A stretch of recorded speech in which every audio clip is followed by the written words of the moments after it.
Je suis ravie de vous retrouver à ce rendez-vous avec une nouvelle série de personnages. Comme dans notre première édition, nous allons voyager dans le temps à la découverte de personnages, d'hommes et de femmes qui, avec leurs émotions, avec leur vie exemplaire, ont fait que notre culture valdotaine de nos jours soit aussi riche.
Ravi de vous retrouver à la série de personnages.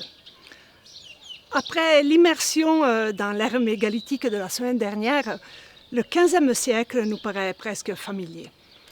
En réalité, un demi-millénaire nous sépare de Jean Saluard. Aujourd'hui, nous sommes dans le mandement du château de Cly et Jean Saluard habitait le village de Marseillais dans la commune de Vereil, ici à côté. Nous allons ainsi découvrir les habitudes de luxe aussi de la classe dirigeante de l'époque qui s'occupait bien sûr d'affaires et aussi d'intervenir sur le paysage comme c'est le cas pour Jean de Saluard qui bâtit une chapelle dans son village pour la religion et le culte de ses habitants et aussi une rue, le rue de Marseillais, pour améliorer l'agriculture locale. Nous allons donc vous inviter à découvrir le rue de Marseillais et en même temps, nous vous disons bonne vision.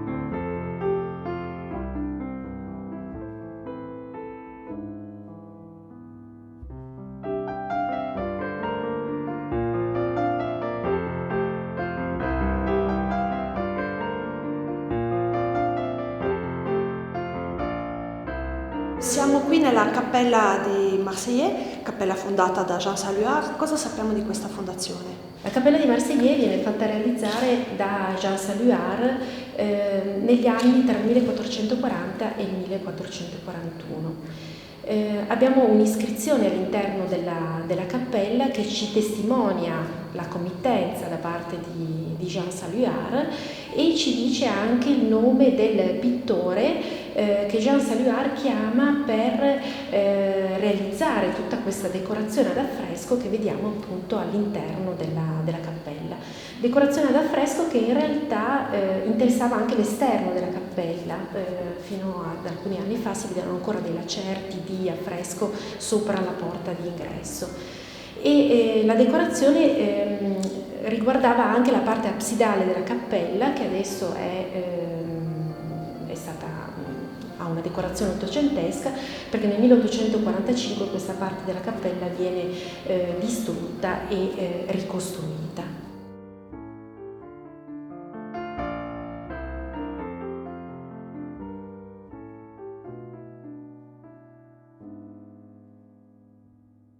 Jean Saluard dota questa cappella con un atto datato 4 maggio 1441 che stipula ad Aosta, nel Palazzo Vescovile, alla presenza del vescovo di Jean de Prangin e alla presenza di numerosi ecclesiastici importanti, dall'arcidiacono Pierre de Gilarin ad alcuni canonici della cattedrale particolarmente influenti come Gérard Blaver e Jean Rosset d'Olomont. In questo atto di dotazione leggiamo alcune informazioni molto interessanti sulla cappella. Innanzitutto lui costituisce una rendita per il mantenimento della cappella e per poter celebrare le messe all'interno della cappella e quindi lega alla cappella tutta una serie di terreni, una vigna e una casa che sorgeva proprio qua sotto la cappella, che diventa la rettoria, cioè la casa di abitazione del rettore che avrebbe curato le celebrazioni all'interno della cappella. Il rettore era obbligato a celebrare tutti i lunedì, giovedì e il sabato di ogni settimana una messa in memoria dell'anima, del fondatore e dei suoi antenati. Questo rettore aveva poi anche la funzione di aiutare il parroco di Verreille e ovviamente Jean Saluard scrive nell'atto che il patronato sulla cappella viene riservato alla propria famiglia, tant'è vero che dal 1492 fino al 1605 tutti i rettori della cappella di Marseillais saranno membri cadetti della famiglia Saluard. Sempre in quest'atto leggiamo che nel momento in cui viene appunto dotata la cappella, cioè nel 1441, la moglie di Jean Saluard era già morta, Beatrice, mentre invece qua nella decorazione pittorica possiamo vedere i ritratti del committente di Jean Saluard e della moglie e quindi si apre questo interrogativo su se è rappresentata Beatrice, cioè la prima moglie di Jean Saluard, o la seconda moglie, Jeannette Neri, che lui sposa poi appunto in seconde nozze.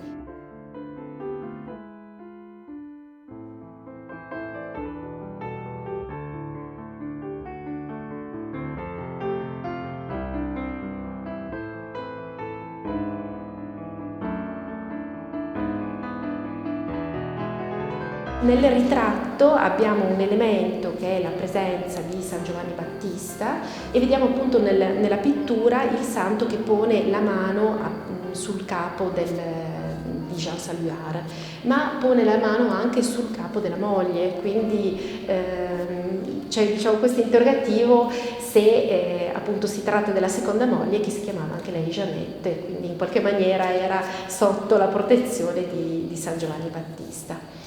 Ecco, i ritratti che vediamo nella cappella sono dei ritratti molto interessanti. Innanzitutto il pittore vediamo che ritrae i due committenti inginocchiati, con le mani giunte, rivolti verso l'abside. Dobbiamo immaginare che anche l'abside doveva essere tutto decorato ed è verosimile che ci fosse una raffigurazione di un Cristo in mandorla con gli evangelisti e gli apostoli, un po' sull'esempio di altre cappelle decorate sempre da Giacomino da Ivrea. E appunto nei ritratti vediamo come li rappresenta, ovviamente con questi abiti molto eleganti. Vediamo ad esempio Jean Saluard che ha questa mantella marrone con la veste bianca, con queste maniche molto vaporose che escono dal mantello, e poi ha questa cintura con queste asole metalliche, cintura alla quale sono appesi gli strumenti del proprio mestiere, della propria attività. Jean Saluard era notaio, quindi abbiamo gli strumenti che lui utilizzava per il proprio lavoro. Alle sue spalle la moglie ha questa veste marrone con i polsi di pelliccia. Poi è molto interessante la capigliatura di Jean Saluard, proprio la moda dell'epoca per gli uomini di rasarsi sulla fronte e sulla nuca. Quindi una rappresentazione molto che insomma ci dà cioè ci restituisce il prestigio insomma del committente. Del resto l'importanza di questo committente l'avevamo già potuto cogliere proprio dall'atto di dotazione di cui parlavamo prima, perché nell'atto di dotazione si dice che alla posa della prima pietra di questa cappella era presente il vescovo di Aosta, che allora era Giorgio di Saluzzo, che è vescovo tra il 1433 e l'aprile del 1440. Quindi sappiamo, grazie a questa informazione, che la costruzione della cappella inizia già prima del 40 e che doveva essere quindi una costruzione importante. Addirittura il vescovo è presente alla posa della prima pietra, quindi tutto questo ci fa capire l'importanza del committente di Jean Saluard. Quindi possiamo dire che è una pratica relativamente corrente in un certo ceto sociale, il fatto di fondare una cappella, ma comunque questa cappella ha un carattere un po' eccezionale. Diciamo che molte cappelle la maggior parte delle nostre cappelle sono solitamente fondate dagli abitanti del villaggio, quindi da comunità. La particolarità di questa cappella è invece il fatto che sia legata a un personaggio importante per la realtà di Marseillais, perché nel borgo c'è anche questa grande casaforte che peraltro viene fatta dipingere e decorare sia internamente che esternamente, sempre dallo stesso pittore che è Giacomino di Ivrea. Sì. Cosa è rappresentato in questa magnifica volta? Sulle pareti e sulle volte della cappella sono rappresentati degli episodi dell'infanzia di Gesù, quindi l'arrivo dei magi, l'adorazione dei magi e il sogno di San Giuseppe e la fuga in Egitto. Tutto questo è rappresentato nel livello superiore, mentre invece nella parte inferiore abbiamo la rappresentazione della strage degli innocenti e poi il giudizio universale con la figura di San Michele, che è il patrono ovviamente della cappella. Abbiamo poi alcune figure di santi, in particolare sopra l'ingresso della cappella abbiamo la raffigurazione di due sante, Santa Maria Maddalena e Santa Caterina d'Alessandria, che era la patrona dei notai, quindi legata alla figura di Jean Saluard, e poi abbiamo la figura di Santa Liberata, che era una santa che solitamente veniva invocata dalle partorienti. Grazie. Prego.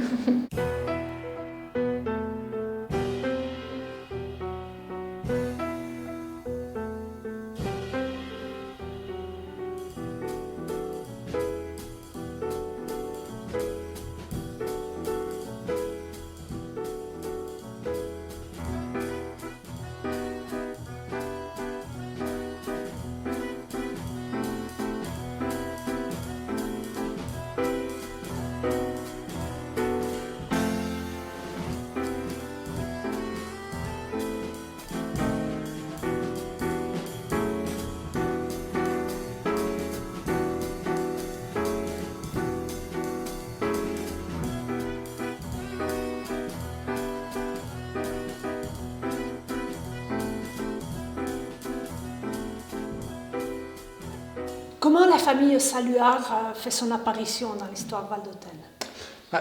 Il faut partir de 1376, quand les comtes de Savoie se sont emparés de force du château et de la seigneurie de Cly.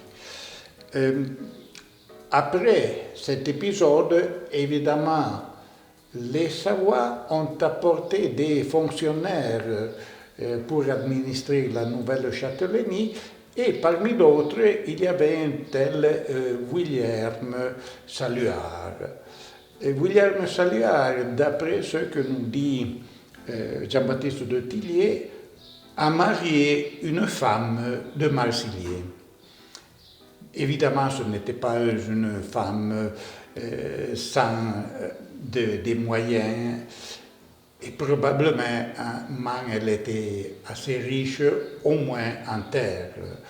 Par conséquent, William Saluard va s'établir à Marseille et va construire une maison, celle où nous nous trouvons maintenant.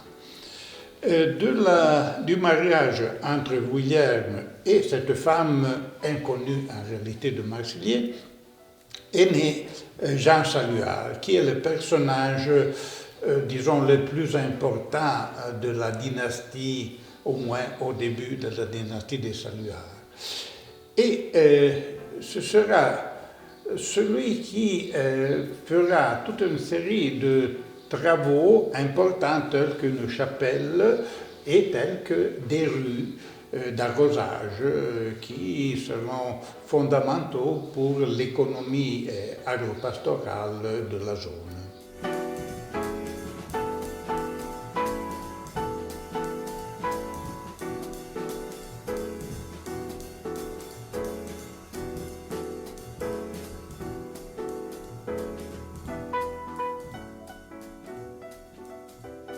Au cours des siècles, il y a eu des constructions qui se sont ajoutées à la maison principale réalisée par Jean Saluard et qui ont créé vraiment le centre du village de Marseillais. Par ailleurs, on peut remarquer que c'était une maison importante au point de vue social, même du fait que là, on a des fresques. Des fresques qui, d'un côté, sont des fresques de caractère religieux. De l'autre, ce sont des fresques qui racontent des histoires. Par exemple, par là, on rappelle la chanson de Roland. Et ici, au contraire, il y a la représentation d'un personnage très important pour la chevalerie du XVe siècle, qui est Saint Georges qui tue le dragon, et qui est l'emblème un peu de la chevalerie, car en même temps il sauve une femme menacée par le dragon, et d'autre part, en tuant le dragon, il tue même le mal. Le dragon représente le mal, donc c'est la double face du chevalier, qui a toujours un aspect religieux, tuer le mal, mais d'autre part, c'est celui qui vient en aide à ceux qui ont besoin d'être aidés. Nous allons peut-être nous déplacer vers la chapelle pour illustrer donc quelles ont été les actions les plus importantes de Jean Saluard, qui d'un côté a bâti la chapelle, comme vous venez de le dire, et après, voilà, il a fait des choses qui ont laissé des traces dans la vie du village au cours des siècles. Je dirais que c'est intéressant, même du fait que celui qui a réalisé les fresques de cette salle et celui qui a réalisé les fresques de la chapelle sont la même personne, Giacomino d'Ivrea, qui, par ailleurs, est un peintre qui travaille un peu dans toute la zone des Alpes. En effet, ce qui est intéressant, nous avons un tas de fresques qui ont été réalisés par Giacomino Ous et ses élèves dans cette zone. Mais en même temps, il y a une chapelle à Vulmix Oui. qui... À côté de Bourg-Saint-Maurice. À côté de Bourg-Saint-Maurice. Mais ce n'est pas casuel, car la famille Saluard est originaire de Landry, qui se trouve à côté de Vulmix. Donc, on retrouve le peintre qui a travaillé à Vulmix, qui travaille là aussi pour les Saluard. D'accord.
Nous avons là un personnage qui n'appartient pas à l'imaginaire biblique, n'appartient pas non plus au rang social de Jean Saluard, mais peut-être vraisemblablement à la réalité de Marseillais de l'époque.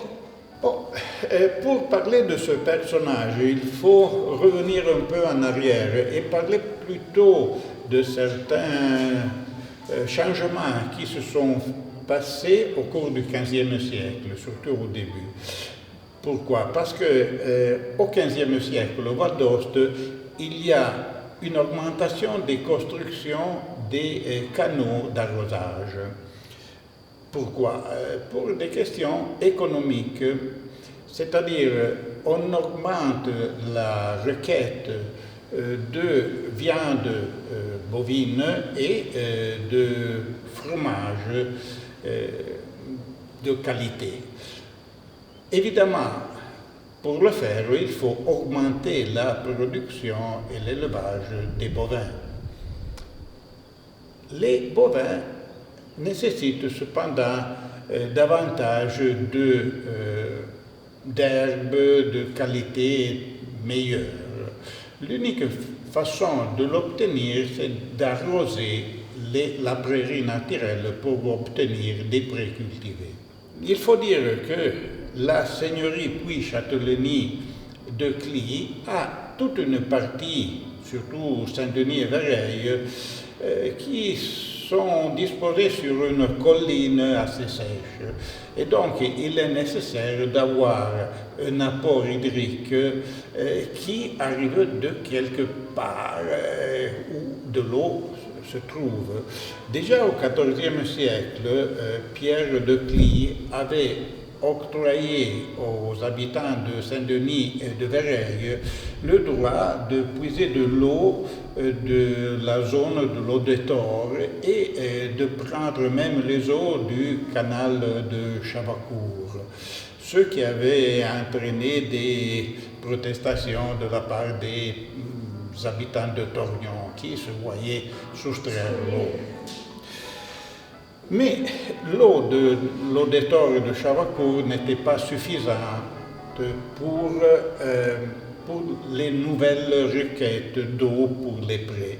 Donc, quelqu'un a décidé d'augmenter la possibilité d'avoir de l'eau. Et pour rappeler son travail, pour augmenter la disponibilité d'eau dans son territoire, probablement il a voulu faire représenter à l'intérieur de la chapelle qu'il a fondée un personnage très intéressant.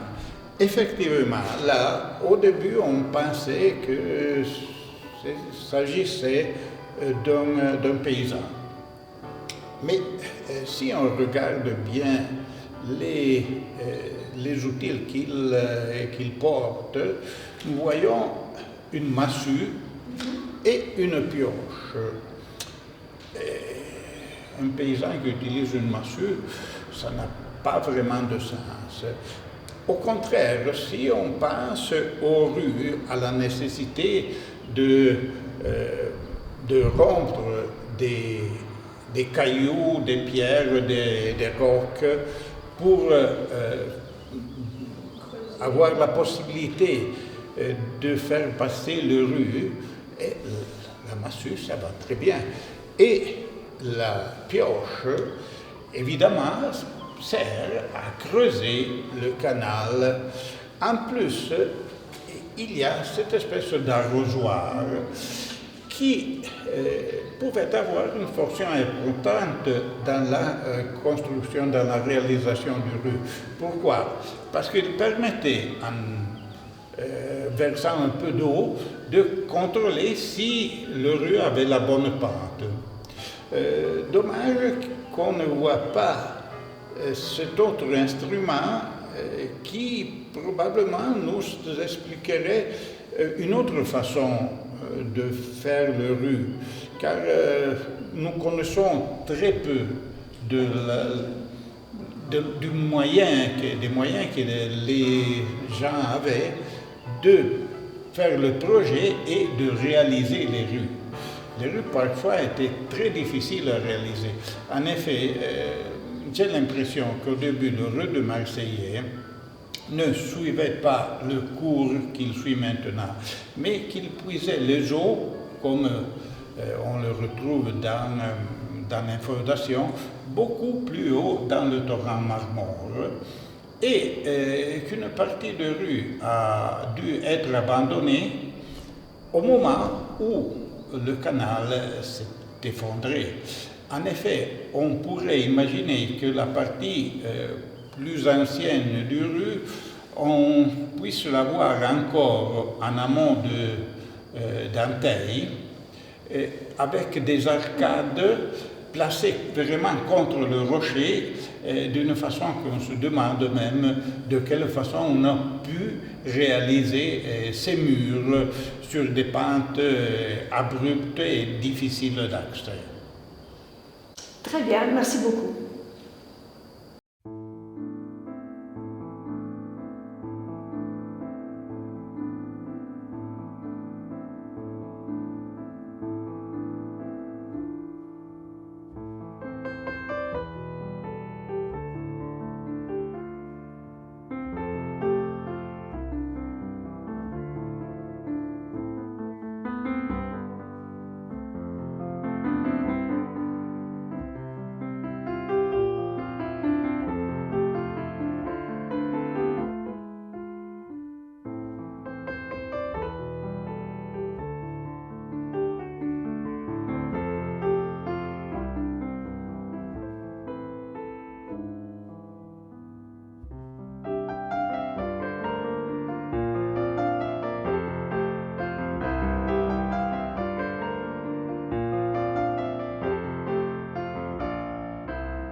Aujourd'hui, un personnage très près de nous.